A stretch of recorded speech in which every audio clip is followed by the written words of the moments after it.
What's going on, everybody? Welcome back to the channel. My name is Justin, aka No Good Comics, and tonight, we are talking Supergirl, Woman of Tomorrow, written by Tom King. Bilquis Evely doing the artwork, along with Matt Lopes. So very excited for this show, and let me bring on some guests because we have a couple of guests. I shouldn't say guests, they're co-hosts. So let me bring them in now. First and foremost, my man Copy 801, who initially reached out to me to kick this off. So what's up, Copy? What's going on, Justin? How are you? Chilling, man. As you know, I'm a little flustered because I was running around looking for a specific issue. So thank you for your time and bearing with me as I scramble, as you see me run back and forth on my screen. But good to see you, man. And I'm glad that you reached out to me about this because I know this is a series you've been following the entire time. So I'm looking forward to hearing your thoughts on this. Absolutely. You too, man. Yeah, man. Amazing to be back on your channel. Thank you again. Yeah, absolutely. And I put your information in the description below. So anybody that's here hanging with us right now or watching the replay, you should go sub up to Copy's channel and follow him over on Instagram. And as a last minute add-on, because I really felt like this was just a perfect book for this individual to join us on as well, is my good friend V Victoria, aka Read Across the Stars, who it's like 4 o'clock her time. So what's up, V? Hello. Yes, it's like 4 o'clock our time in New Zealand, so good timing for me because I don't often get to join in on these things because they're usually an awkward work time or too early in the morning for me. So yeah, yay! I'm super excited because this book has been so good. So yes, yeah. Thanks for jumping on with us. And so let me say too, this is a weird time for me usually to be streaming because I usually don't on a Friday night. And one of the big reasons why this worked out and Copy the way we had first talked about even this timing is because Lady No Good is away for the weekend. She is she's hanging with her girls, and they have a whole thing planned for the weekend. So I have a bachelor weekend here in which I'm trying to make sure I don't die from starvation. I'm trying to figure out how to eat. She's like, make sure you eat something. I'm like, yeah, I'll order pizza 3 times. I was about to say, did you order pizza yet? Yeah, not yet. I ended up going to Jersey Mike's, just like a sandwich shop down the street. Yeah. But pizza's tomorrow, and the great thing about pizza is that I can eat it again Sunday, so I'll be good for the next 2 days. But yeah, so otherwise, my plan is to just do a lot of streaming this weekend, to do some Lego building this weekend, to meet up with some friends in the community later this weekend as well. So a lot of fun stuff. So I appreciate you guys just jumping on with me here, and of course, anybody. We have 8 people right now, which is awesome, and I'm really excited to talk about this book with you guys. So again, anybody who is not following Victoria, make sure you do so. I put her information in the description below as well, and keep an eye out because we will have our Ultimate Spider-Man show coming soon. Figuring the plan out for that as well. But yeah, it's going to be good times. And don't make that face. I slipped through the line. No, it's okay. It's okay. No, we're good. I'm just letting people know because we've had a lot of people ask about it, and I'm really pumped for that. Yeah. So it'll be good. I was like, what day is it? I know I'm supposed to be doing something. Oh no. Ooh. And like I was like just too late as well. Like I woke up, it was like an hour and 20 minutes or even past. I was like, no, it's all good. It's all good. It's gonna be good. I was thinking about reading on a little more too, just because I want to keep reading. So yeah. I think John's read like the first 10 issues, I'm pretty sure, maybe 12, however much is in an oversized hardcover, one of those old oversized hardcovers, and I'm still reading the omnibus. So yeah, nice. That's fun. He has I want to get now. I want the hardcovers now. I'm like, oof, they're cool, eh? They're so cool. Look at this. Look at all these cool covers. Oh, hold on. Let me. Very nice. Stunning. I see. And are those? Oh, good. So you got a mix of like A's and B's. Yeah. Very nice. They didn't put it on my pull list, so I just kind of picked them up like as add-ons, like as and when I decided what cover that I liked. But look at this one from Rose Besh, like, oh yeah, just stunning. That is I actually great. For ages thought that I hadn't brought issue number 4, and I couldn't find the A cover. And then I was like going through I had like a short box full of my favorite artists, and I was looking at the Rose Besh ones, and I was like, oh, there it is. Like, I got that. That's right. So very nice. Cool. Let's say a quick hello to the chat, and then we'll jump into some of the details. So we have TM hanging with us first and foremost. Station, Travis, good to see you. Copy pulling double duty as usual. Which, by the way, Copy, you are so entertaining during my Thursday streams or my Thursday premiere shows. It's so fun and funny to like see the count, and I legit try to guess how many out of the 5 you're actually going to buy or be reading. So and I'm also trying to like pull you into some others, but I haven't been able to do that yet. But thank you, sir, for being here and in the chat. We have our good friend Todd Christian. Hello, Todd. Thanks for hanging out with us tonight. And PJ King also hanging out with us. Both gentlemen are usually always there for the Thursdays, so appreciate you both, and TM as well. Let's see. Keep it going down. Brother John's Comics. Hello, Brother John. Good to see you. I had just seen you in another stream. I think it was Sean's stream earlier today. So good to see you, man. Thanks for stopping in. We have my friend Chaos and Comics in the house as well. He and I have been doing all the Wordle and Quordle shenanigans lately. So good to see you, Chaos. Thanks for stopping by as well. Perry Comics in the house saying hola. Good to see you, Perry. Station, my friend. V is also pulling double duty in the chat as well. Victoria S, technically. Nice. I got an iPad now, so I can do the thing. Yeah, that's awesome. Makes me that's feel awesome. cool. My daughter was like, "Can I have the iPad?" I was like, "I'm using it." No. It's like, you can have the PlayStation. Back off. Go read a book. Yeah. That too. Yeah. We just went and saw Uncharted yesterday after school at the movies, and so then I went and bought like the 3-pack of the 3 Uncharted games. So after this, we're gonna play that when we have dinner. So nice. That'll be Very cool. nice. So, very cool. Still no iPad time for her. Let's see. Chaos said Supergirl was A+. Weird ending, but that's expected. Interesting. Brother John said this book has been stunning. Absolutely agree there. Hey, we got my man Kevin, Superpower Review in the house. What's up, Kevin? Good to see you, man. Curious of all of your thoughts, people in the chat, what you guys thought of this book. So I was thinking maybe we first do like I was thinking maybe we save our grade, quote unquote grade. You know how I like to always put a grade on everything. Our thoughts on how grading it. Let's save that for the end, and then we'll like elaborate a little bit more on the actual thoughts. And by the way, I was running around earlier because I was trying to actually find some of the physical books, and these were the 2 that I had found. These are both issue 6, which kind of work out. Yeah, it kind of works out because the artwork in this particular issue stood out to me the most. Yeah. I mean, I loved all of it, but definitely these 2. So maybe I'll open some of those up to show some stuff later. So all right, let's we're just gonna dive in. So I Copy. I was saying before, like let's do our grade at the end. We'll tell what we thought of the overall series at the end. But let's get initial thoughts. And I should also note. So, and I think I said this, but so Tom King, the writing, which I'm a big fan of Tom King. I love his work. I love especially his miniseries, maxi series. I feel like he's always done a really great job with that. The Visions was like the one that really got me onto his stuff. So and there's still more that I need to read.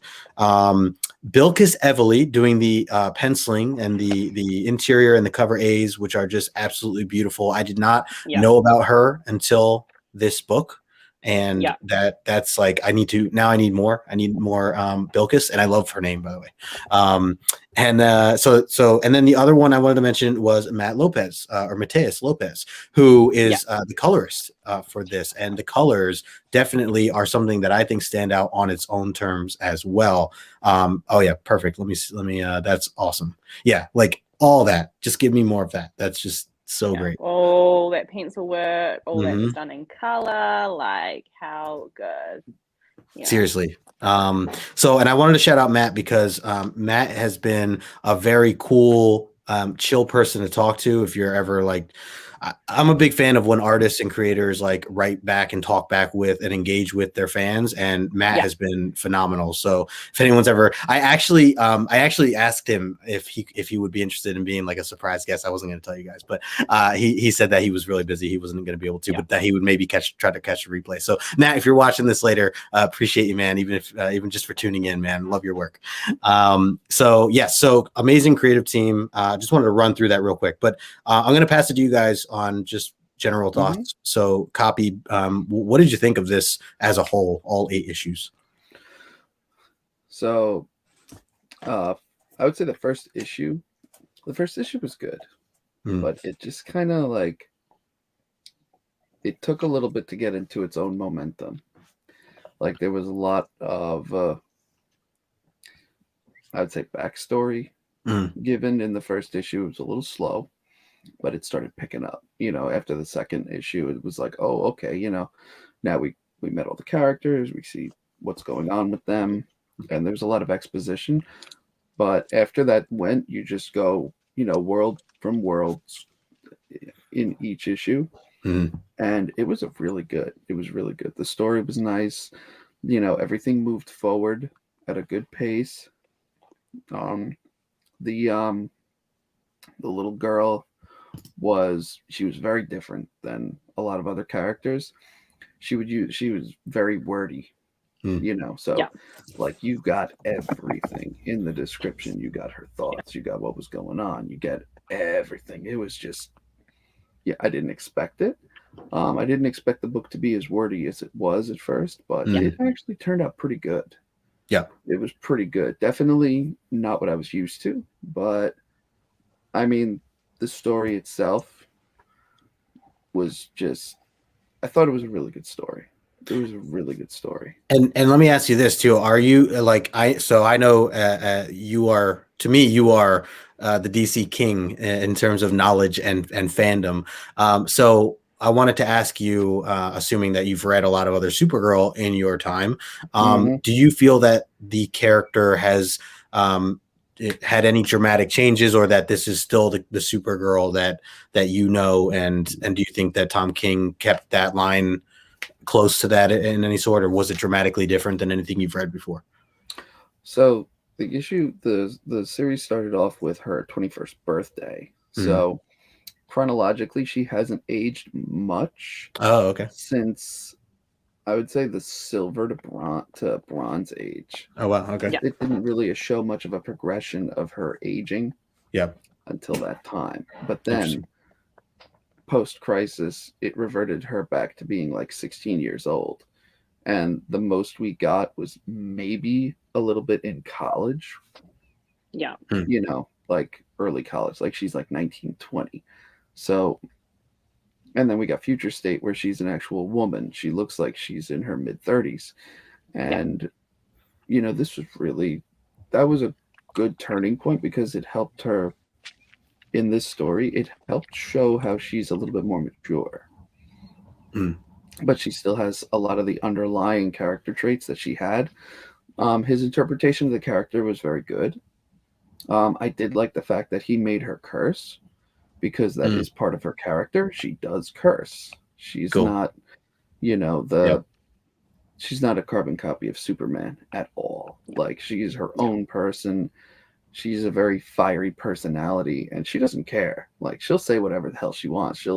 She punches first and asks questions later, and Superman's kind of like, okay, let's slow this down. She's like, no, screw it. Boom. Yeah. So he did a very good interpretation of the character. And there were a couple, and there was like, we had Crypto in there, we had Comet, I thought Comet was a really cool, that was a cool addition. And the last issue, when they finally touched on his Silver Age appearance, like his first appearance in the Silver Age, they touched on an aspect of that, and I'm like, oh, cool, he's going way back to the source material, which was really nice. So I was wondering about that, and I assume you're talking about, and by the way, anybody who's watching that now, we are going to be spoiling this, so forewarned spoilers in case anybody was hoping to read this. I'll give you 2 seconds to turn us off, but spoilers. So yeah, with what you're referring to, are you talking about him being a boy or man and all that? Being cursed. Yeah. Okay. So in the Silver Age, first appearance is, we find out that it's a man. That's cool.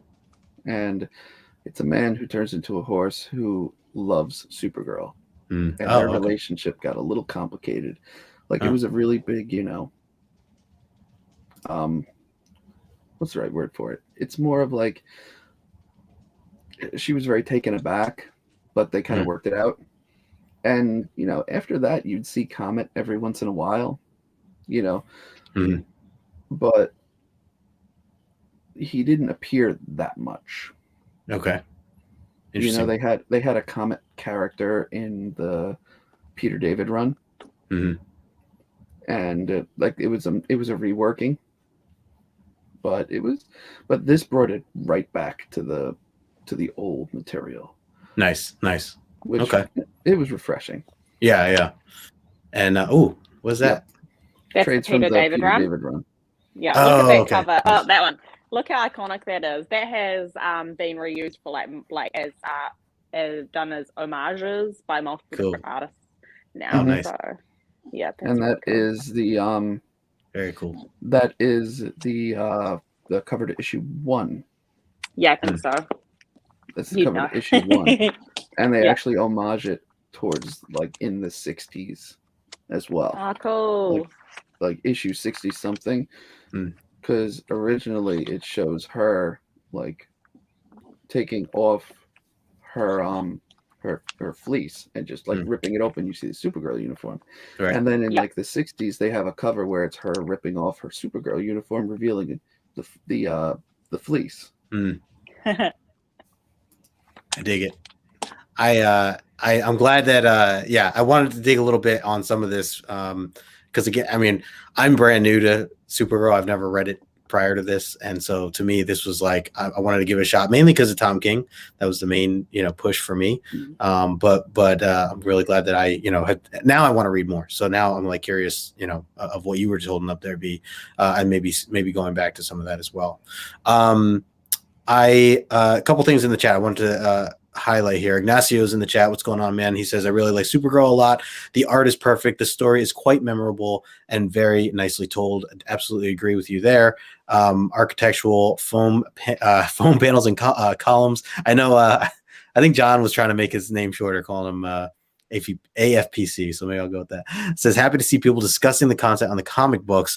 Every other stream that's live is either speculation on books or conducting an auction. Yeah, I'm definitely we're big fans of talking about what we're reading here. So you're in a good place. You need to go through a lot of the people that Justin like buddies up with, like John and like TM and stuff, because a lot of the guys in like this sort of corner of the comic community are discussing the stories themselves. Like if you, I don't know how much you've watched Justin stuff, but you quite often see like Justin is reading on his iPad a lot of the time, and then he's like only buying a couple of comics a week physically. So yeah, like reading stories is a big thing. And like we did, must have been this time last year, we did 90 graphic days, which was we were trying to read like 100 graphic novels in 90 days.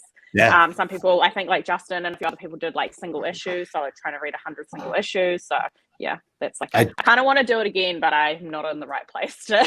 You should. You totally should. It would be fun. I definitely want to, because I've got a few like omnibuses and stuff that have kind of like stacked up. So I need to starting to stack up a little bit. That was really cool when you did that last year. And honestly, you are a big reason why I've like dived way more into the books that I am into nowadays. So, and just giving things a shot. Like I just, so many things because of UV. So, so I wanted to note copy. I know you mentioned you actually might have to run here. So run in like a couple minutes, unfortunately. So and so that purposely have not passed it to you yet, V. But I wanted to get a little bit more of your opinion on some of this before you do have to jump off. About 4 minutes or so. I guess I wanted to ask you just a little bit about what you thought of the artwork. And then also your grade specifically, and V, you and I can get more into it as he jumps off, but just wanted to get your answer. Your grade and your favorite issue. Just that's good. Grade and favorite issue would be cool. The art was different, but I enjoyed it. Okay. It was it definitely fit the story. I will say that.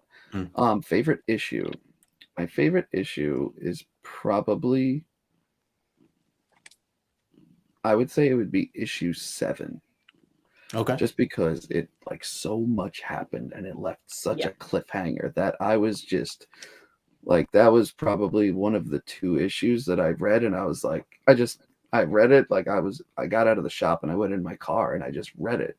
When I was done with it, I just looked at it. I went, you know, you just kind of look back and you're like, oh my God. Overall grade is, and you're going to be surprised, I'm going to give it a 7.5. Oh, okay. Interesting. Okay. And the reason why is because Tom King, and he's very famous for this, he choked at the ending. Okay. Fair. My personal opinion. Sure. Because he portrayed her character so well.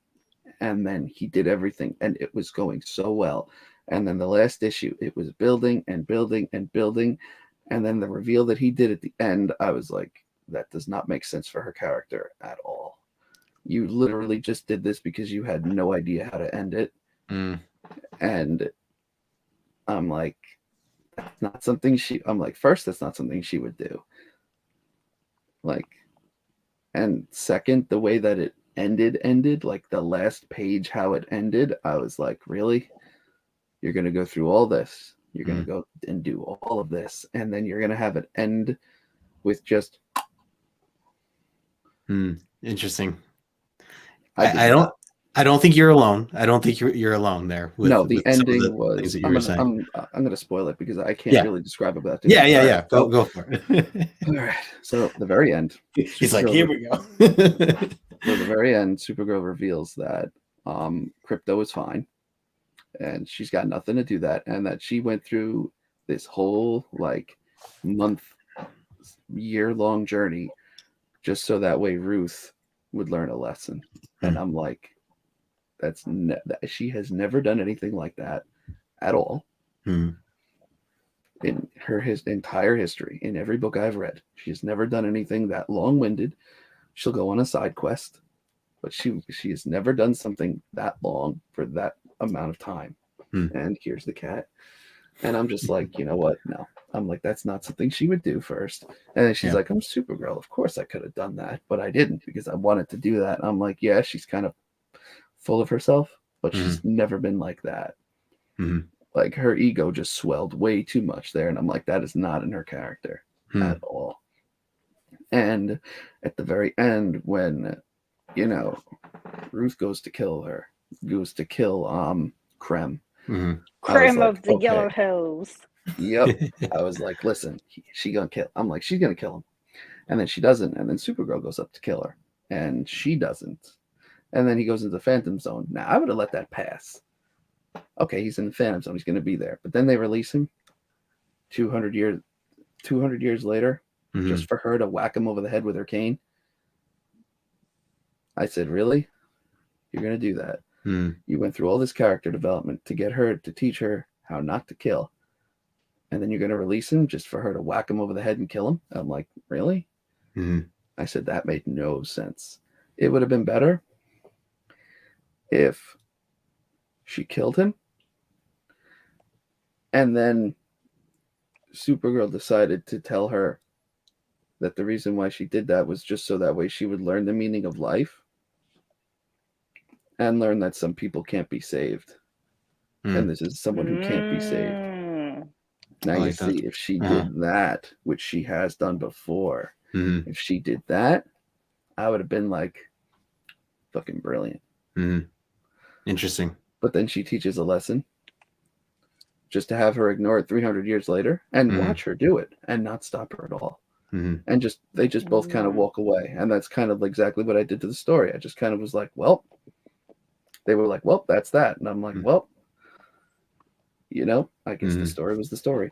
Yeah, man, that's, I mean, you certainly make some great points, Copy, and I don't think you are alone in some of those thoughts, some of those things that you pointed out. I've seen some reactions, but You two, now that I dropped that on both of you, you two can go have fun discussing that, and I will catch you all later. I'm sorry I got to leave early. It's all good, Copy. But I'll catch you later. We appreciate you, man. We'll talk soon. That's interesting. And yeah, sorry, B. I wanted to make sure I wanted to get his last input there before I threw it over to you. A quick hello to Nick from Nick Comic Culture Station, my friend. Good to see you. Thank you for stopping in. He says, yeah, the little reveal at the end was odd, but I just honestly ignored it and pretended it didn't happen. Yeah, I mean yeah, I may have done that to some degree as well, but I want to get your opinion, V, on I mean, I know we've kind of jumped right to the end here, but overall, V, what did you first think of this book in general? Not even with a grade or anything, but what were your general thoughts? Are we sure that she killed Creme at the end of the book? I don't think that I thought that Supergirl killed Creme at the end. I thought that she hit him in the head. That Ruthie hit him in the head and walked away. But it doesn't it describe at the end like how that it's Supergirl that kills him and has the knife or blade or whatever. I read it as the yellow text was not necessarily her relating the events as they happened, but she was narrating it as she wrote it in a book for other people to read. And so I think you're actually getting two different stories happening. I think that Creme goes to the Phantom Zone. He screams and cries for 100 years. He does his penance for 100 years. He betters himself for 100 years. So he's there for 300 years, I think it was. And then they release him so that Ruth can give him a smack. And then they can move on with their lives. But for the sake of what they tell other people, or like what the story is to tell other people, they make out like at the end where they're on the beach, Supergirl kills him, but that wasn't actually what happened. He lived in the Phantom Zone. So I think you've actually got two endings. Interesting. Okay. That's how I read it. Right. And like I did just reread all of it today. So that was just, I think, why I read it that way. But that's the thing I like about Tom King, because he's not necessarily writing an A to B narrative. He's often writing quite a meta narrative. So you can kind of interpret it any way you want, to be honest. Okay. Yeah. Yeah. That was how I read it anyway. So I definitely questioned it. Stories. No, I definitely questioned it. And I want to do another read. I want to do what you did, like binge through it as a whole now that I've read each individual, because there is a lot in this story as a whole, so it is hard to keep up necessarily with all the details when you're reading it on a monthly basis and spread out so thin. And so I think to give it a fair shot, I want to read it over again. But otherwise, I did think that he died at the end, it kind of felt odd that I didn't know it just kind of ended there. I see Nick here had put, he said, no, the story she wrote was that Supergirl killed him. So I read it as this is the ending. Oh God, this is the ending of the story that she wrote where Supergirl kills him here. But then the rest of the story is what actually happened. Happened. I thought that's what I thought. I don't know if I'm just being too. Yeah, no. It's how you grabbed it. It's how you does write weird shit, so Because I'm also looking at like the picture where it's like he gets a whack and then he's like, "Ow, my head," and then like he's holding away. His head and she walks off. So you can't see that because my freaking You're right though. Like and I noticed that him holding his head, I thought that it was just like a hit, but it does like say in there that he died or whatever. I don't know. It says, instead she moved her sword swiftly through the air and stabbed down through the chest of the kneeling brigade, which neither of them are holding a sword in this picture. She's just got her old lady walking stick to give him a whack. Supergirl's not carrying a sword. Oh, I see. So that is like the story, So she's saying one thing versus what really happened. Okay. And Nick says, what we learn is that all the dialogue that looks like ripped pages is the quote unquote story. Okay. Wow. Okay. I need to reread that bit again because I am curious. Because yeah, I mean, I definitely was like a little question, like, and like other than that though, like I think it was still I really enjoyed the ending. I was okay with the idea that what Copy explained, where there was no or that she was trying to teach her a lesson. Like I was okay with that. I liked that. Yeah. Now again, that's coming from someone who's never read anything Supergirl. I don't know anything about the character. Don't know if that was if that would have been something she ever did. But I do like that because I mean it makes sense. There were so many. All the issues had so many strong lessons to learn. Yeah. And I think that's what I gravitated the most towards this series in general, is that there were just so many things that were just so relatable that you could literally apply, to your own world and way of living. So I appreciated that stuff. What I like about Tom King, and especially like where AFPC says like he's better to read in, or he's heard he's better to read and trade. I think Tom King succeeds where he gets given, like 8 or 10 issues or whatever, so he can plot A, B, and he usually picks a core like lesson or whatever. And so for the Vision, it was, family. And then for Mr. Miracle, it's depression. And I think for this, it is obviously revenge, or however you want to interpret the message that we read there.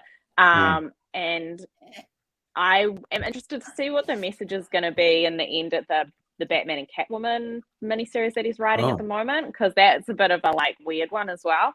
But yeah, so I think that's not necessarily for everyone, and especially with a character like Supergirl, that can be really polarizing because she is tough and she doesn't mince words and she isn't afraid to give somebody a smack and ask questions later, but she is still Kryptonian. She is still of the House of L. So I think it is an interesting one for people that like the superhero characters and traditionally told stories and don't like Tom King. So yeah, it's definitely interesting to hear Copy's perspective and what he read, and because he knows so much about Kara from his own reading and stuff. So I just I always reread Tom King's books because they're so complex. Totally agree there, Todd, for sure. I saw Okay. Architect also said I've read so little Supergirl, but the 4 issues of this story that I finished have been enjoyable. Yeah, so he said he's not caught up. He's halfway through now. Hey, we got Gore in the house. What's up, Gore Vidal? Hello, my friend. Next point: Supergirl took the blame in the book to protect. Yeah, that's kind of what I also read. Also, just back to the art. How cool was this panel? Was this the panel you were going to show? I mean, hold on, let me switch here. I was going to show like a million, but that's so great. That is so great. What issue is that? I think that's issue 6, like page maybe 10 or something like that. Okay, so issue 6, and I'm just gonna get the book out because issue 6 specifically, I ended up buying 2 copies of issue 6 because I have a problem because I wanted one, just because they're both beautiful covers, and I wanted to get cover A's of all of this whole series because Bilquis and her artwork and the coloring with Matheus, like it all was just absolutely beautiful. So I was all on board for that. Actually, I'm going to do the hardcover one. So issue 6 was definitely of my favorite stuff. Sorry to cut you off. Go. I want to hear. So what else did your general thoughts on this be? I also just wanted to say, not necessarily on the story. I think I kind of said enough of what I wanted to say on like the gist of the story and on Tom King. But I liked the choice of artists that we got for the B covers, because we got Rose Besh for issue 4. We got Amy Reeder for issue 5. I don't know who we got for issue 6, but we got Nicholas Scott for issue 7 as well. So I like that we're telling that one's so cool. That was I need 6. to get that one. Yeah. Who's the artist for that one? S. Rude, 2018. I don't know. RUDE. But of the 3 artists that I got the B covers for anyway, I like that it's a Supergirl book and we got really strong women artists doing the B covers as well. So I thought that was really cool to go with. David Mack. Okay, well, David Mack's not a woman, but we still love David Mack because he does really cool. David Mack, because he has done some really strong female cover art. He's done obviously all of the stuff for Jessica Jones with Brian Michael Bendis. I did a lot of like artwork for that. I actually was, obviously, as I said to you the other day, I was reading the Bendis Daredevil, and there's a really cool like mini series in the first omnibus that's all David Mack art, and it is insane. Like, you have to read it. It's stunning. It's on my list. It's on my list. Yeah, gotta get to it. So good. You're gonna really like it. What's up, Joe? It's very similar kind of, not similar vibes, but like it kind of feels like it goes with the vibes of the Chichetto and Zdarsky run. So yeah, I think that you will like it a lot. I'm down. We can make it one of our next ones if you want. Yeah, that'll be fun. Gore, yeah, good call there. Steve Rude is his name. He says from Nix's fame, I think. And yes, on the inside here looking, it does say that this variant is Steve Rude. I don't know Steve Rude. But yeah, interesting. So that's that is that. This whole issue, or this whole, I mean, even just like some of this stuff here, like seeing the world, the background. Yeah. Can you see that? Yeah. So like just the background and the, I guess the distances and stuff that are done, like the way it's done. I don't know, just the world building and everything that they've kind of shown throughout this is like so beautiful. And this one too. So this is with Comet. I loved this one here with Comet. Oh yes, that one was stunning. I'm just gonna go get my phone charger. Hang on a second. Yeah. Go ahead. Hang on. Let's see. The other one I wanted to show here is this beautiful sun. This was probably my favorite panel, actually. God, I'm terrible with my left and rights here. So this one, absolutely loved this one as well.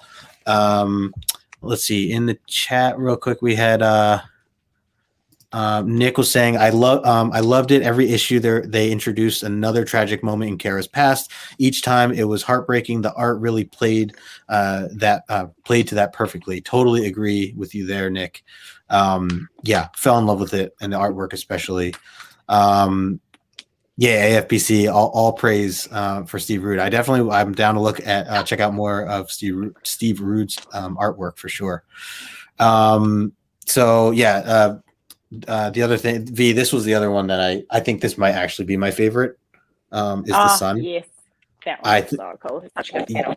Yeah, like I think that I mean.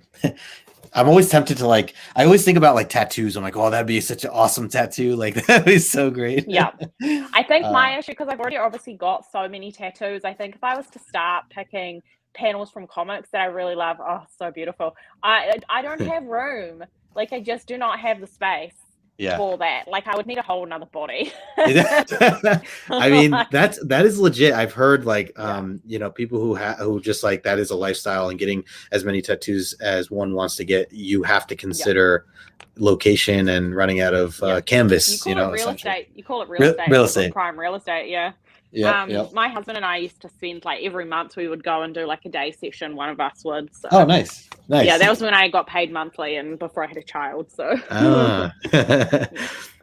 This was just another cool when she's racing on Comet. Yeah. That background there reminds me a little bit of the like Kirby Crackle, that kind of like classic. Oh yeah. Okay. Yep. Stuff. But yeah, sure. Kind of reminiscent of that. And it's really cool. Yeah. Such a good way to draw space. Yeah, absolutely. And stuff was stunning. So overall then, were you, I know we're just like jumping around here at this point, but were you Chaos. Were you happy with how the ending went down? Were you Yeah, well, I mean, obviously good? I interpret it a completely different way to copy. Yeah. So I really liked it. I tend to really like everything that's kind of like that. Like Mr. Miracle is one of my like favorite comics ever. It's like a book that I like think about like almost every other day. And I just really like that kind of storytelling. So yeah, I really like it. I definitely am going to get like a hardcover copy of it and reread it again. So yeah, definitely. Although I see they've only solicited a paperback, which is so rude. Like normally DC's really good with doing the hardcovers first. So I'm like, what's going on? And they did me real dirty like that too with Far Sector. They haven't given us a hardcover for Far Sector, which is just hurtful because it's got Jamal Campbell art, and we need that and like big oversized hardcover. Come on.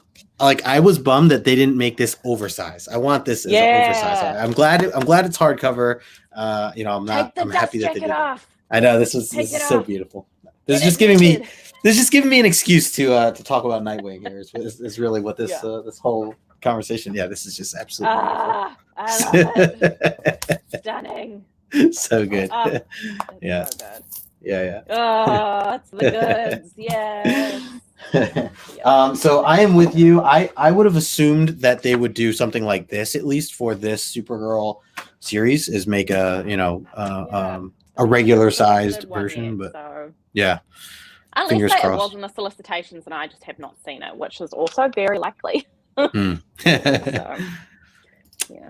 see. Nick said, "I love the comment issue when the coloring goes all white. Yeah, should be coming up soon in that same issue. Is that is this one? Yeah, it's with that Morbius or more the Magic Sphere. Oh my gosh, I forgot about that. Yeah, this is great. Yes, that was so good. Totally forgot about that. So it's like blended, and you have like the colors here that end up fading, draining out. Yes. Wow, I didn't read this one in physical, I just read it digitally, but yeah, this is great. Good call. Yeah, but yep. So good. So this, I mean, so I want to go back. I want to reread that. I actually want to read the whole thing. So I want to maybe this weekend, because I am binging a lot of things this weekend. So maybe I will put that in the queue of specifically the weekend and see if I can do that, because I would like to connect the dots and just get the full story, and I loved it. I really enjoyed the first issue. Hearing Copy talk about it, I was sorry, I don't know why I left myself. The first issue had me hooked from the start, and the artwork, obviously beautiful. I was completely down for that, but I also just love the concept of it. I like that. We get this this girl who sees her dad die in front of her, basically, and finds out that he was like just killed for no real reason, like a real small, like a bicker between two people, and maybe some ego involved, and Krem just like killing him like he's nothing. Seeing there was so much emotion in this book, and seeing her, obviously sad, upset, angry, wanting vengeance, frustrated, spectrum of emotions, right. And then even in the beginning of like her going to her brothers and like that whole family dinner thing, and them all like kind of like chalking it up to like, well, maybe it was, maybe it just happened like that, or like they didn't like they ultimately like gave it an excuse almost, that, and they weren't gonna like do much about it. So she was like so determined to like still try to do something about it. And I love that she was going as far as asking like strangers to like, hey, like, can you help me, kill this guy or whatever. And I love the opening scenes of her basically having this blade, the blade that was that her father died from, and she asked this one big brute, to like do this, to do this deed, and he like basically like takes the sword. He's like, I'm gonna do it, and he like didn't care. Like he's like, yes, I'll do it, but he was just very rude about it. He's like, but piss off home. Yeah. And then for Supergirl to be chilling there like half drunk, so good. And I was wondering about that, because I'm like, I thought Superman can't get drunk. Like I thought that was like a thing, and I didn't realize until they like explained more that she's purposely on this planet because it's what do they call it, like a red planet, or away from them. Right. So it's like weakening her, so she actually can feel the contents of being drunk and things like that. So I found that really interesting, and a great way to make her be a little more human in that sense. Infallible kind of thing. So to see them like get into the fight, really great scenes, and then also getting like shot in the chest with a arrow outside, also in that first issue. And Krem's just a jerk. Like he they really made you like hate him too. Yeah, like I thought it was really well done. So that too was like, that was great. So I just love that setup. I thought it was really great. Supergirl doesn't want to help. She's like, no, like, basically saying like, and don't kill. She's like, don't kill, like, trying to like basically teach her, but without teaching her, and just telling her, and then realizing later that, well, here's another opportunity to teach her long term. And then the Crypto, which I don't know much about Crypto, and I want to know more about Crypto, because Crypto was great, and I was very sad that Crypto got shot in the beginning. That was sad in general. I didn't know what was going to happen with that. but anyways, I was very much on point with the first issue here. Yeah, I liked it. It really like sucked me in because I think I'd only put issue 1 on my pull list, and then I hadn't ordered the rest of them. Because I was like, oh, you know, like with Tom King, I just never know. And I think since then I've changed my mind because it's been like 8 months that this comic's been coming out. So yeah, now I'm just like, just get them, just get them. It's just become an auto buy author now. There's a really good comment here about how Kara's selfless confrontation of the brigades was an homage to when she fought Darkseid in JLA and the Anti-Monitor in Crisis, where to save her cousin Clark, she sacrifices her own life, which I did not know because I actually have not read Crisis. So yeah, interesting. Sorry. Okay. Yeah. So, but I always like it when people tell me stuff like that, which is really cool. Totally, and yeah, totally. like this other comment from PJ says Supergirl is very tragic because she remembers her planet dying, everyone around her dying. So seeing all of those little pepperings of her backstory with the tree and then with her father and with her mother and her and the thing and be a good girl and all that sort of stuff was just like very, very sad. And that's, I think, why having Kara to contrast Clark is really cool because she doesn't, like, as Copy said, like, she doesn't mince words. She's not afraid to swear. She's not afraid to get stuff done and ask questions later. Like, she really contrasts Clark so well because she has had a far more tragic life than he has. So I think on the surface you can do Supergirl, like a la DC superhero girls for kids, where she's like one of my daughter's favorite characters. She is like the epitome of good. She's like a perfect student, like she's amazing, strong, smart, all that sort of stuff. And then like as an adult, she's kind of a little bit different to that, but she still has some of those ideals, but in a very different way, which I think does make her, sorry, I'm just rambling now, does make her a really cool character for Tom King to write with his style of writing. Okay, sorry, I rambled down. I always say that I want to be like this really like eloquent speaker, and then I go, bleh. No, no, I love it. I always love it. You always stop yourself and apologize. Don't do that. You do not need it. You're not rambling. You're great. No, great points all around. And I was trying to light some of the chat because I fell behind on the chat. But no, you absolutely make great points. Good point here too, Nick, with the other guy that was with Krem in the beginning. I forgot about him. Supergirl peppers the hell out of that guy. Good points there. I like Gore's comment where he says David's Supergirl wasn't Kara, who had died in Crisis on Infinite Earth. She didn't come back until the early 2000s when DC rebooted everything and she was alive again. So that is very interesting because I did always find that this version of Kara is more like for my daughter to read more than something that I am interested in reading. So this is still good. This is a great read. Like, I like it, but it is a different take. So there's that. So that's interesting. Interesting. Yeah. Okay. So that's not as dark then, that one. No. That you had. I don't think so. Yeah. Leave it to Gore here to help like me to party and was boy crazy is very 2000s comic style, so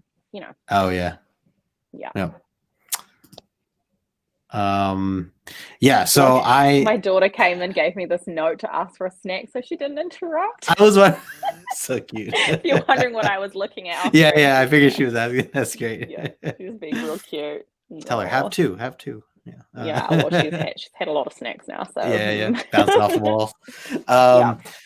So I definitely the other thing I liked about this series as a whole is that each individual issue was so well-rounded. I felt like there was just a full-on story within each one that still did well on tying the whole thing together. Like, obviously they're on this bigger journey to chase this guy down, but in the meantime you get all these other things. So even, like, again, for me as a first-time reader of Supergirl, like, I didn't know where this was going to go. Was it literally going to just be a chase and it was just going to be action scenes and like them trying to go after? But no, it was way more in depth and a really great way to, as you were mentioning, like, go in depth with particular stories in both current and past stuff, the struggles that they're dealing with as characters in general. We learn more about Ruthie. We learn more about Supergirl. And again, as a new reader, like I appreciated that they did show a lot of those history or historic moments with Supergirl and her past, and how, you know, I don't even truly know the full story of like what happened with like Krypton or whatever, you know, and other than like what this story has shown. Like I've never, you know, the Superman, Supergirl, like and I always say this, but like even DC just in general, like I'm still like very new to and just learning as I go. So I thought it did a great job with or I guess what I'm trying to say is anybody could jump into this. Whether exactly. You read Supergirl or not. So because I know a lot of people that are like, I don't read DC for one reason or another, and I'm like, well, this is still like, if you just like good books, a good read, like this is still just something that you would like on top of like the artwork and everything else. I think we've said this like in every stream we ever do, but like I really do like DC stuff that's kind of out of continuity or like self-contained. Like the Black Series stuff, like the White Knight stuff that Sean Murphy's doing, or just the stuff that feels self-contained is always so enjoyable, because nobody likes to be reading a book and they don't know what half of it is referencing to. So, you know, I think that's something that DC does really, really well, is creating self-contained stories to keep themselves going. Because, you know, there's not a lot of time in the day for a lot of us to go and sit down and read, you know, like 2 omnibuses worth of Batman No Man's Land or whatever. Like, No, you're right. And this is something I talked about recently in a video too, where I said like, I was encouraging people like read more DC right now, because a lot of it's so great, the actual material, and the fact that yes, it is very closed one side to like, you don't need to know a lot beforehand. Whereas something like X-Men, and I'm not trying to put my X-Men, my mutants down, but like X-Men is so hard to like get into if you're a brand new reader. And you have to really commit yourself. Like I feel I really committed myself to reading, you know, a lot of older X-Men and a lot of newer stuff and all the Hickman stuff. And, you know, that's like novels and novels, it feels like at this point. So it is harder for me to necessarily say, hey, go pick up that new X Deaths of Wolverine, you know, when you technically need to at least have read like Hoxpox, you know, and some of the other things. I have a friend right now who's like, oh, I wanted to get into that Wolverine book. And I'm like, I was like, yeah, I mean, you can, but you're going to have a lot of questions. Yeah, I was like, it's just not going to mean the same. I didn't want to tell him not to, but I kind of did. Like, I was like, you might want to read. I was like, go read, you know, House of X, Powers of 10 first. So he's reading that right now. But yeah, otherwise, you're right. So a lot of this DC stuff definitely is, you know, way easier to jump into. I wanted to highlight here too. Yeah. So a couple things. So Evan Best. So this is my friend Kyle. He's talking about Riviera is a golf event that's going on right now. And he's talking about a lineup I made. So yeah, you're right, Kyle. I didn't do as good this week. I had much better success last week, but I'm still alive. I'll talk to you later, but thanks for stopping by, Kyle. Let's see.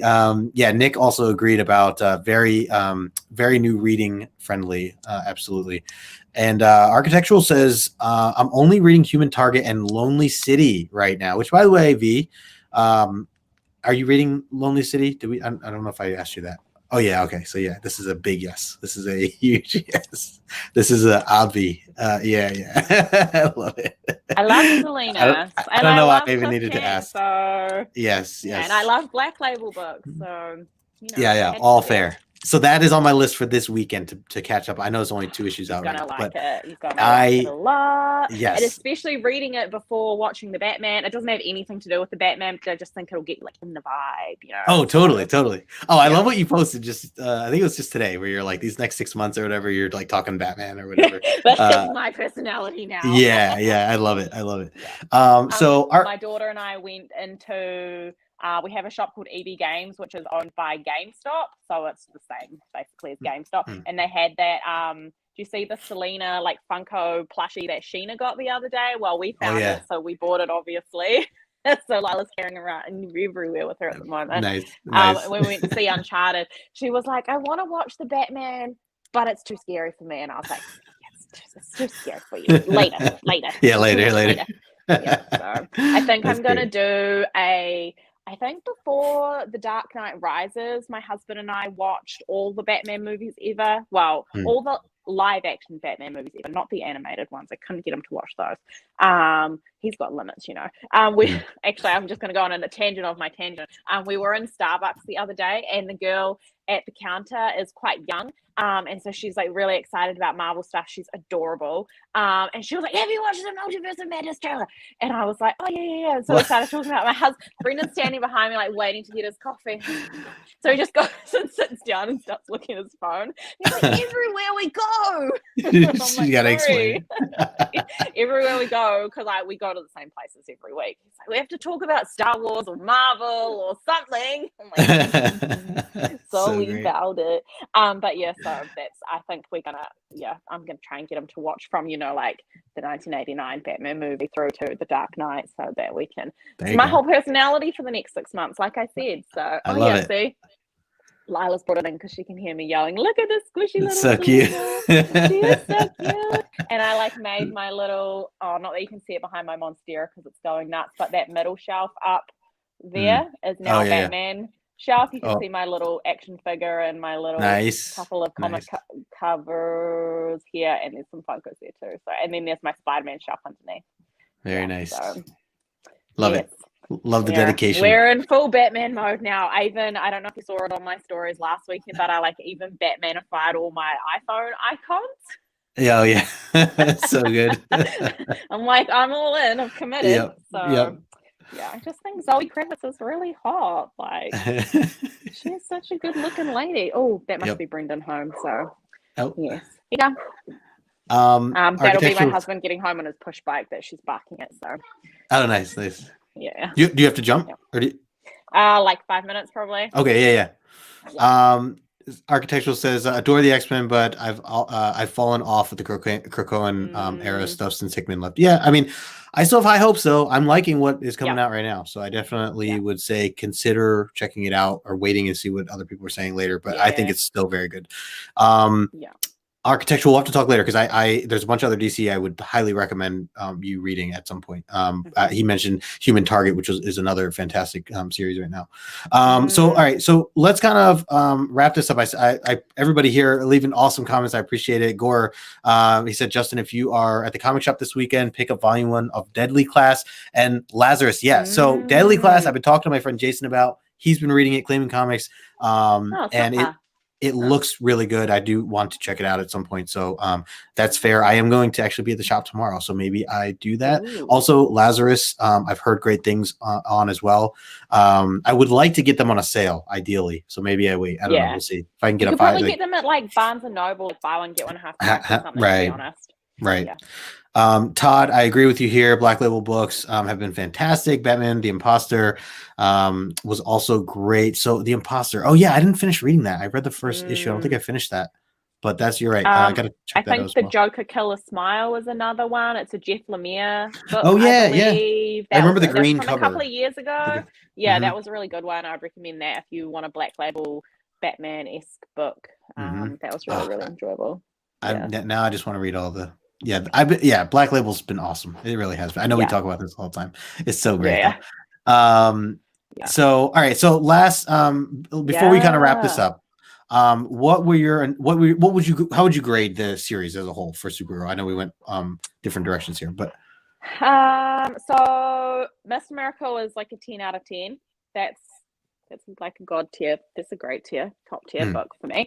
I would put this probably like just below that, so like maybe an 8 or a 9, probably like an 8.5, I would say. But definitely one that I want to reread.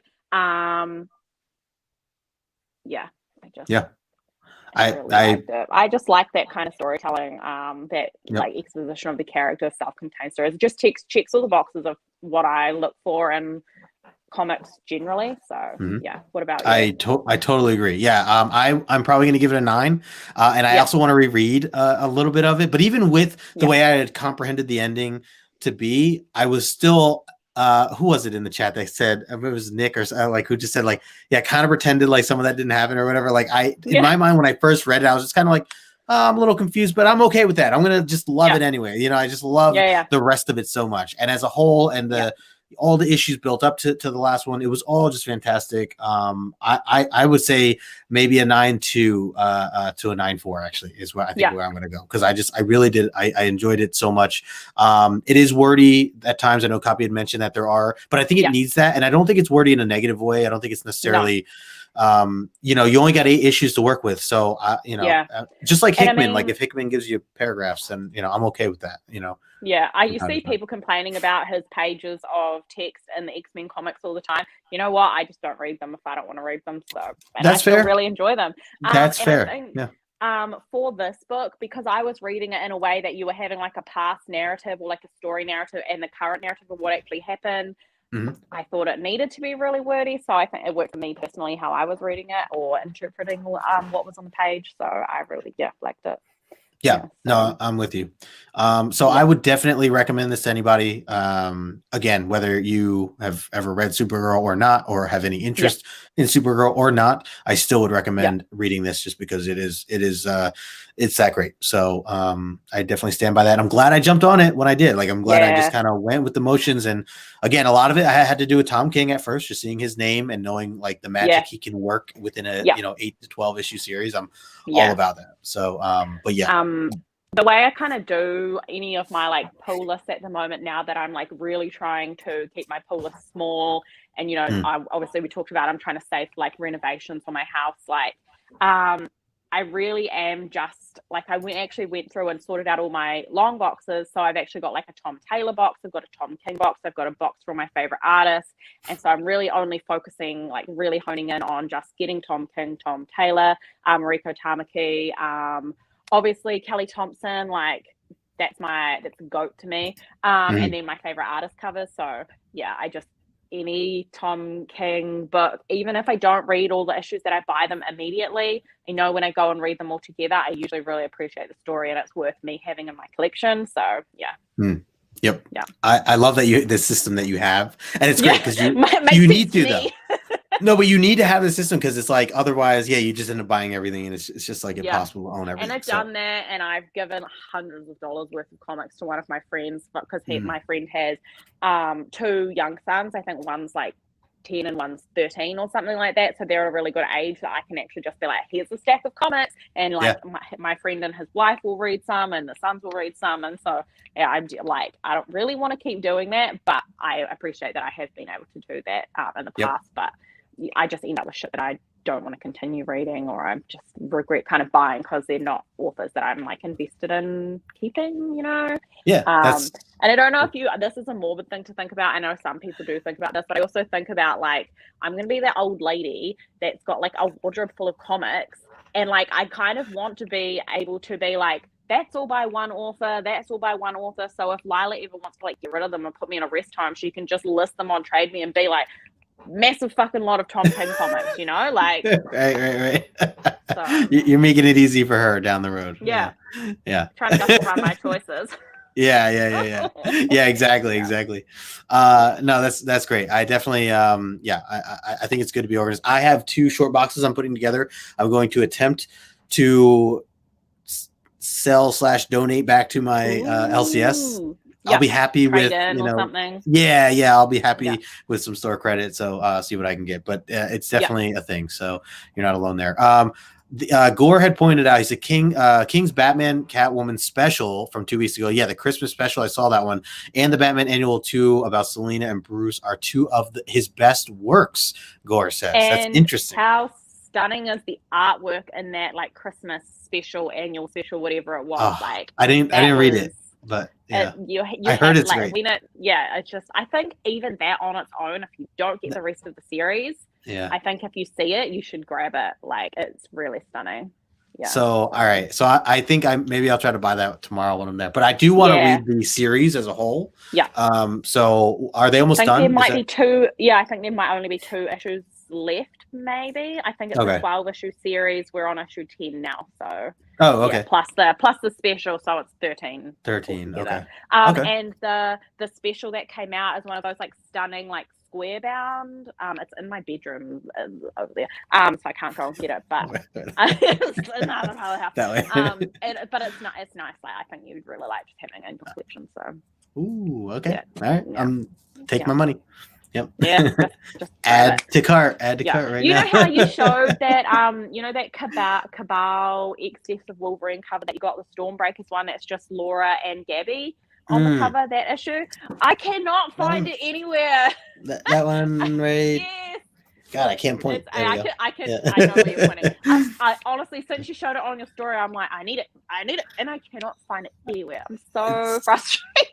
I found I got lucky on a whim of like, I didn't even know that cover existed until I have to give credit to Jason Claiming Comics, because he's the one that pointed it out. He's like that's one of the main books I'm getting this week. It was during our midnight release for Saga. It's an excuse to bring up Saga since Gore's here.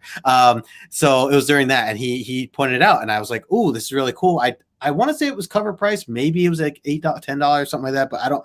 It wasn't expensive. So I was like, okay, this is awesome. Like the minute I looked at it, I was like, it's really cool. I am starting to really enjoy Laura. I mean, I know that's probably a thing I probably should have been on. Yeah. So and actually, Haley and I are. Haley and I are going to be reading the all new, all different Wolverine, the first trade of that. You're going to read it without me? That's rude. Oh no. Wait, no, she bought the hardcover. We were talking about the omnibus, and I was like, oh my gosh. I mean, you could totally read it with us. I think I got two people the omnibus of that for their birthdays last year. I think I got Sheena and Sammy the omnibus for their birthdays. I love Laura so much, and I love Sheena and I love Sammy, so I was like, bitches having nice birthdays this year. You're the best. Like, everyone needs Laura. So great. Gore said here that in the mornings he says, I'm rereading an issue of Deadly Class and Sandman. That's every morning. That's good. And that's another thing I need to get back onto is some Sandman. I just got a couple more of the new hardbacks there. Wait. Hardbacks. Yeah, those ones there in between Watchmen and the new Sandman like deluxe. Nice. Or whatever they are. They worked out better for me to get than the leather ones, but it's of the original stuff. It's of the original. Cool. Yeah. Very cool. I'll get them. I'll show you. Fine. Yeah, go get them. Gore says, trigger warning, please, Justin. Talking about Saga. X-23, the early stories from the 2000s and the X-Force run, where she plays a prominent role, are excellent. Hey, AFPC is back. Charged his phone. Oh, my gosh. Hold on now. Let me bring you over here. These are really cool. Oh, see, cool artwork on the covers. See, this is now I want that. But I own the omnibus. Cool. I own the omnibus. Do I need that too? Yes, I do. I mean, the omnibus is cool. Like, I think the omnibus is cool in the long term. So but that still is like so great to be able to have as well. And I love the art that they're showing there. It's really it's great. It's awesome, eh? Look at this one. I love this. Oh man! Wait, how many do you have? There's 4 of them that I have. There's 5 in total. I don't have the third one yet. Oh man, but the third one was really hard to get. So can you take it's like the same under. It's the same. Oh, okay. I was just gonna ask. Yeah. Nice. Yeah. It's so great. Which I think is nice because sometimes, like with a book like this that you're going to keep for a long time, if you rip the dust jacket and it ends up being the same underneath, it's kind of convenient. Seems like a good investment, you know? That's fair. Back on the shelf, no big deal. Yeah. So that is fair. Yeah, I like that. That's one of the reasons why I picked them up, because I was like, it feels just like a good way to have the series for me personally. So yeah, I also think that the reason that they made these is so that it's the same amount of books or issues or whatever as the Audible stories that they're doing at the moment. Oh yeah. So I think this is the same as the first Audible audiobook and the second one, and so on and so on. So I'm pretty sure that's what they're doing, which is another reason they released them in this format. So yeah, the more you know. Yeah, the more you know. Gore says, I'm also reading the letters pages from Sandman, which are in the comic, not in the trades. Neil got heat for his position portrayal of gays, lesbians, and transsexuals in the series. Yeah. And it's interesting that he got heat for that back in the day, but then, you know, like he's also come out and said like there was a lot of stuff that he did wrong, in Sandman that they're looking to do differently in the series for Netflix. So I just like that. Okay. Neil Gaiman seems to be one of those kinds of people that is, most importantly, he got paid for it. But he seems like one of those people that can be like, oh, I've done something wrong in the past and I want to learn from it. Because not all authors are like that, and people in general are not always absolutely. like that. Like that's really hard. It's a really, really hard thing to do. So Yep. I like seeing it. It's nice. It's a good. It's good for newer authors and comic writers and stuff to see that kind of thing. When they're like looking back on OG writers and shit. Sorry, I'm getting on my soapbox now. No, you're right though. No. To be able to admit that you're wrong or you're in the wrong is not easy to do for any human being. So that is nice to hear that they're making some of those adjustments. Great points all around. I always forget to like read the letter pages and things like that. So it's great that I know John has pointed that out a few times on the X-Men. I really should take more time to read some of the letter pages because especially with the older stuff, like things from like the Bronze Age or Silver Age, it's fun to like kind of see where the minds were at that moment, and even if the author or creator kind of writes back things like that, it's really interesting to hear sometimes. All right, so we are just about at time here. So thank you everybody for hanging out with us. If you're watching the replay, thanks for taking that time. Smash the like button on your way out. And of course, if you are not following V, I put her information in the description below. And V, thank you for jumping on, and I'm glad it's worked out. And I'm also glad you're here too, because we didn't know Copy had to leave, but I would have been on your own. Yeah. By Miss No Good, Lady No Good. I was gonna say Mrs. That's not right. Ditched by Lady No Good. Ditched by Copy. Oh, I was gonna say I always used to use the example of Steven Glansberg. If you know that name at all, it's gonna be Steven Glansberg is from Superbad, the nerd who's like by himself. He's like, do you want to be Steven Glansberg? And it's like this kid just like by himself. I was gonna say as well. Where is Read Across the Stars? So Read Across the Stars is Across the Star. I don't know if you're asking what my username's from, but I'm gonna answer that anyway. I thought he meant where are you located? Oh, I'm from New Zealand. I'm in the Southern Hemisphere. But also Across the Stars is the name of a Star Wars theme song. So yeah, but I'm from New Zealand. If you're wondering about my accent, that actually makes way more sense. Could have gone either way. Yeah, could have. That's what I was gonna say. You know how you said you and Haley were talking about doing the I didn't think he did anything wrong with their series at the time. We thought it was the most positive thing you could have seen. Yeah, he has nothing. Well, yeah, and I mean that's the thing, like at the time, totally. But yeah, I have seen that he has come out and said like he wants to do some stuff differently in the series because he thought he could have done better or he's learned better since then, kind of thing. But anyway, I was going to say, because you know how you were saying you and Haley were talking about all new Wolverine, I had asked Haley if she wanted to do Mr. Miracle at some point with me, do like a stream on Mr. Miracle, so you should join us for that, because you haven't read Mr. Miracle, have you? I own it. I've owned it for a long time and I have not been able to read it yet. Don't yell at me. Oh God. I just think back to you and Abby. You and Abby. No, I had the first one that came out, like the paperback. This was before I realized how amazing hardcovers were. This was before all that. I bought it. It was like on a sale. Yeah, like that's amazing. Like I would like to get that. I know that's. I've just heard some of the most amazing stuff about that book, and I just have not. I haven't given it the time yet, and so that would be a great. I would love to do. Look at the cool panel layout, like.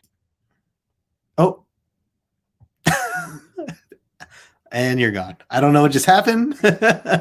I went to blow her up here on the screen, and now she's gone. I think, unless it's me. Anybody in the chat see me right now? You guys can hear me? Otherwise, we lost V. And she was about, maybe that was like a tease. That was her way of like, here's this awesome book you should check out, and then she's gone. And now I'm like, now I gotta read it. Damn. I know. Oh, here she is. Hold on. Even like overheating thing again. I think. I was wondering overheating thing again. But yeah, I was just saying, like, look how cool all the panels are. All these like little square, like kind of panels. I love. That's his style. Him and Mitch, right? So it's Mitch that did the art. So that was So I started to see that style in what was the other DC event that he did? Before that it was oh man, it was like a murder mystery type thing. It was the whole team. It was the DC. It was like Justice League and oh my gosh, what was the name of that? It came out like shortly after that. I don't think it was as good. I don't know if it got as much praise. I think was it that one that kind of got hijacked? It was like one of those like crisis type events, but it wasn't supposed to be or something. Yeah, it was like a crisis book. Heroes in Crisis, Todd. Yeah, thank you. Yeah, Heroes in Crisis. So I started to see that, the nine square style because of that. Oh yeah. Oh, we have the same shirt. Look at that. Whoa. Yeah, see. Whoa. Look. Oh man. If you ever see this cover, grab it because I know that Sheena would really love to have it in her collection. I'm pretty sure she hasn't picked it up, and I haven't been able to find a copy for her either. So yeah, if you ever see it, do grab it and we can send it to her because I think that would be great. Cool. Look at this one. Yeah, that's beautiful. Oh man. Man, I remember when this wrapped up. Batman birthday party outfit. That's great. That's great. So Architectural says, do a Mr. Miracle stream, the DC special Mr. Miracle with art by Steve Rude, that is. Oh, is this Steve Rude? No, or is he he's talking about the old, the OG. Oh, okay. Yeah, cool. Yeah, that's great. Scott and Vada. I just loved him. Gore said B went back to the stars when you I'm just like, my son. I bought this for myself for my birthday in like 2000 and might have been 2020, and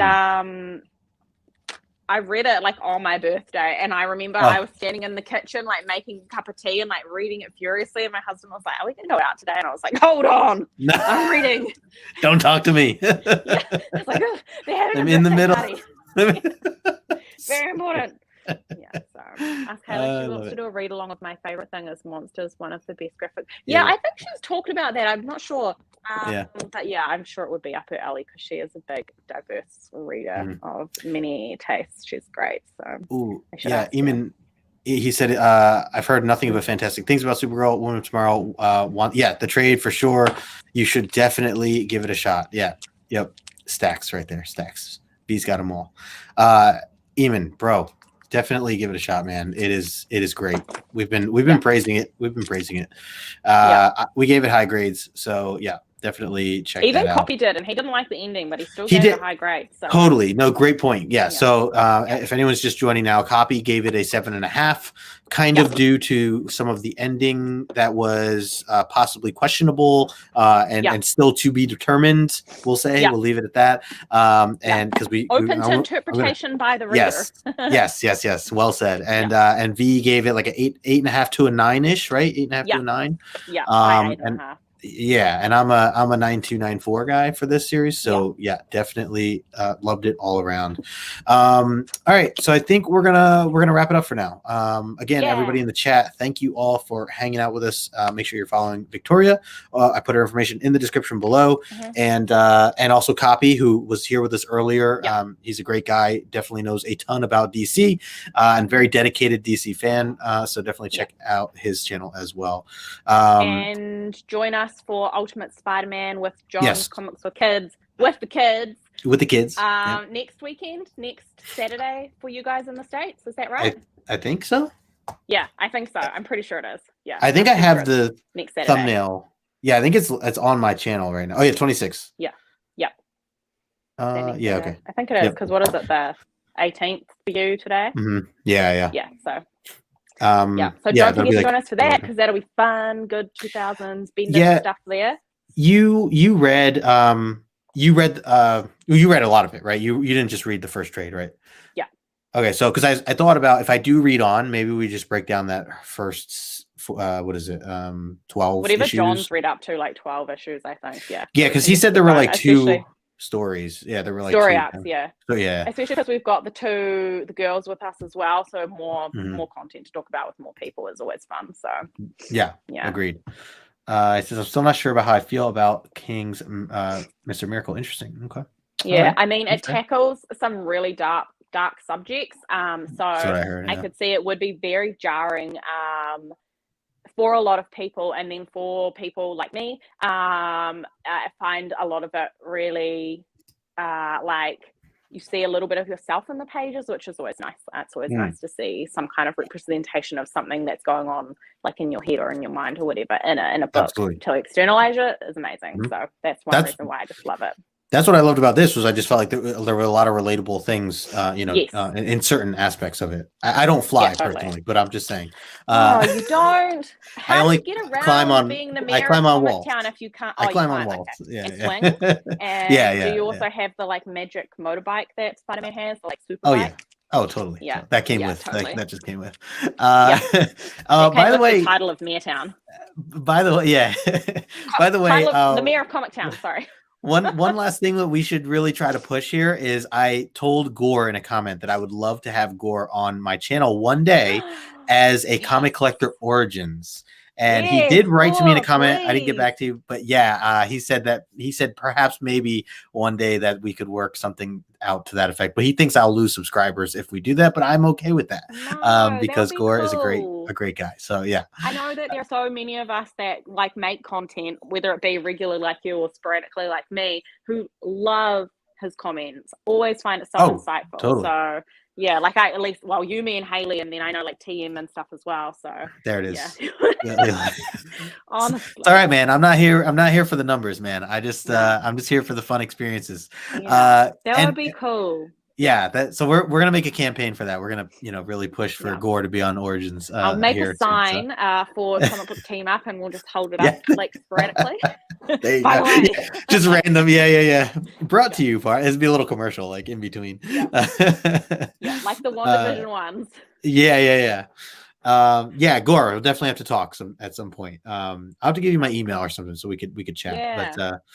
But all right, gang. So it's been great. It's been fun. I have the whole weekend off, so I'm gonna be streaming a lot. So anybody interested in hanging out Sunday morning, I'm doing a Lego build at like 11 in the morning, 11 Eastern. Yeah. Oh, did I show you this? Look at this. I had to show you this. Look at that.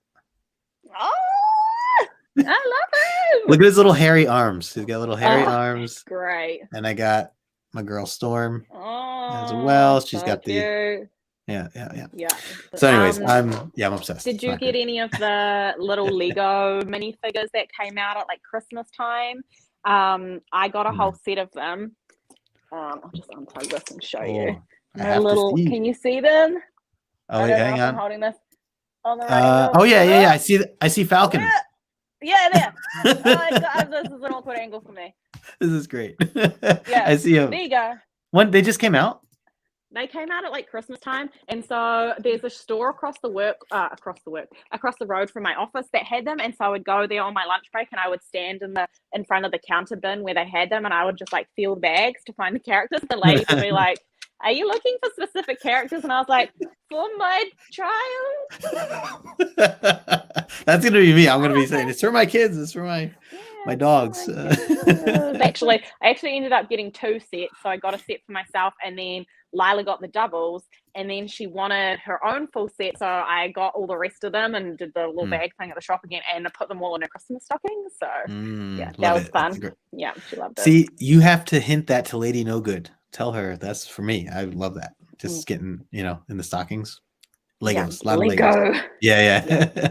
Or anything Marvel or anything, PJ, good call. No football Sundays. So I have more streaming. I'll be back tomorrow too. I'll be live 2:00 for Origin. I'm interviewing Fable, my man Fable. So I'm really cool. Yeah. For Christmas, my husband was like working like crazy, and so we didn't really do any Christmas shopping. So I just like when I did shopping for everyone else, I just grabbed stuff like Marvel stuff that I wanted. Yeah. Put it in the bag in his room, and I was like, "That's for me." Yeah. And then so when I opened the stuff on Christmas Day, when he gave me the bag back, he was like, "Oh, what did I get you?" And I was like, "Well, you got me this," and it was like a little Marvel beer cozy thing because Brendan always has his like we drink craft beer. We always want to try like new different breweries, and so he always puts his in the little can thing. And he was like, "Oh, that's actually something I would have bought you too." And I was like, "I know." Love it. Yeah, it's got the little Avengers logo on one side and the Marvel logo on the other side. So I was like, "It's perfect." Honestly, that's great. Bonding, Yeah, right. There you go.